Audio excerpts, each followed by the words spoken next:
Welcome aboard! Let's step inside this sea terrace cabin on Virgin Voyages Resilient Lady with the infamous hammock. Now, this room was on deck 9 aft, which is the back of the ship, and it was near to an elevator, which was really convenient to getting to other parts of the ship.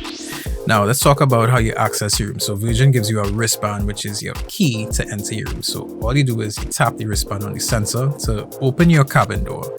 Now, a big plus with Virgin is that your room is ready when you board the ship. So you can board and you can go straight to your room if you wanted to. And another big plus in the room is that water is included. So you have your choice of either still or sparkling water. You could have one of each, and you just ask your room attendant and they could bring it to you.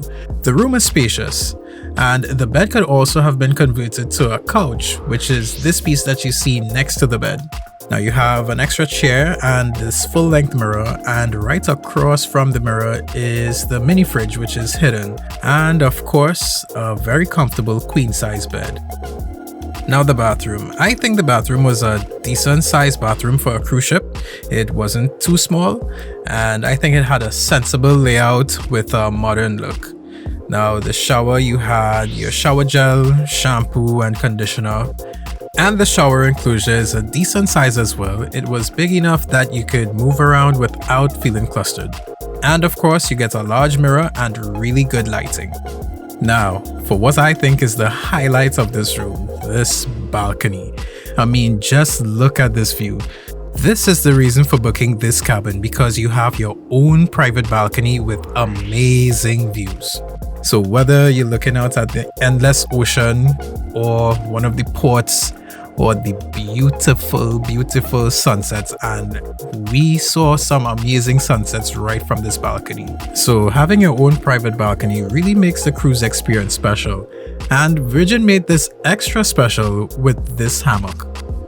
Now, stepping back inside, let me show you some of the room controls. So there's a tablet in the room that controls all of the lighting and temperature for the room. But there is also a services menu where you can access things like ordering more water for your room, ice. You could request to have your room made up if you wanted extra towels, all those type of things right from the tablet without even having to call. So you also had like your safety information as well there. And of course, this is where you could control the TV and select like your movies that you want to watch if you wanted to listen to some music. So we actually watched a movie one afternoon. And of course, the lighting control. So there's these moods that you can select that will change the lighting that you can see here, that will create a different vibe in the room depending on what you're going for. So you had Zen, there's Pumped Up. You had a Hangover. I'm not sure why the Hangover is purple, but I really liked the Hangover mood. And I think we had it on this one afternoon that we were watching a movie.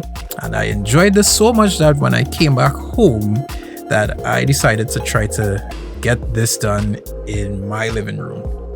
So these are the moods and the lighting control. So after you're done setting the mood in your room, you can step outside and enjoy the amazing views from your balcony, which I think is the highlight of this room. So this is what a sea terrace cabin looks like on Virgin Voyages, and this is just one part of the cruise experience. So if you've sailed on Virgin Voyages, let us know in the comments what was your favorite part of the room.